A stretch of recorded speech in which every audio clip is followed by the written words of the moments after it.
বাংলাদেশে গত বছরের জুলাই আগস্টে সংগঠিত মানবাধিকার লঙ্ঘনের তদন্ত প্রতিবেদন প্রকাশ করেছে জাতিসংঘের ফ্যাক্ট ফাইন্ডিং মিশন। এতে বলা হয়েছে, ১ জুলাই থেকে ১৫ আগস্টের মধ্যে ১,৪০০ জনেরও বেশি মানুষকে হত্যা করা হয়ে থাকতে পারে এবং হাজার হাজার মানুষ আহত হয়েছেন। এদের অধিকাংশই বাংলাদেশের নিরাপত্তা বাহিনীগুলোর দ্বারা গুলিবিদ্ধ হয়েছেন।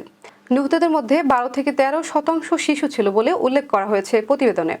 বাংলাদেশ পুলিশ জানিয়েছে যে তাদের ৪৪ জন কর্মকর্তা নিহত হয়েছেন। জাতিসংঘের মানবাধিকার কার্যালয়ের প্রতিবেদনটি অনুযায়ী বাংলাদেশের সাবেক সরকার এবং নিরাপত্তা গোয়েন্দা সংস্থাগুলো আওয়ামী লীগের সঙ্গে সংশ্লিষ্ট সহিংস উপাদানগুলোর পাশাপাশি গত বছরে ছাত্র নেতৃত্বাধীন বিক্ষোভের সময় পদ্ধতিগতভাবে গুরুতর মানবাধিকার লঙ্ঘনের ঘটনাগুলোর সাথে জড়িত ছিল। ঊর্ধ্বতন কর্মকর্তাদের সাক্ষ্য এবং অন্যান্য প্রমাণের ভিত্তিতে প্রতিবেদনে একটি সরকারি নীতি উঠে এসেছে, যা সরকারি বিরোধী বিক্ষোভকারীদের এবং সমর্থকদের আক্রমণ ও সহিংসভাবে দমন করার নির্দেশ দেয়, যা মানবতা বিরোধী অপরাধের মতো উদ্বেগ উত্থাপনকারী এবং জরুরিভাবে আরও ফৌজদারি তদন্তের প্রয়োজনীয়তা নির্দেশ করে।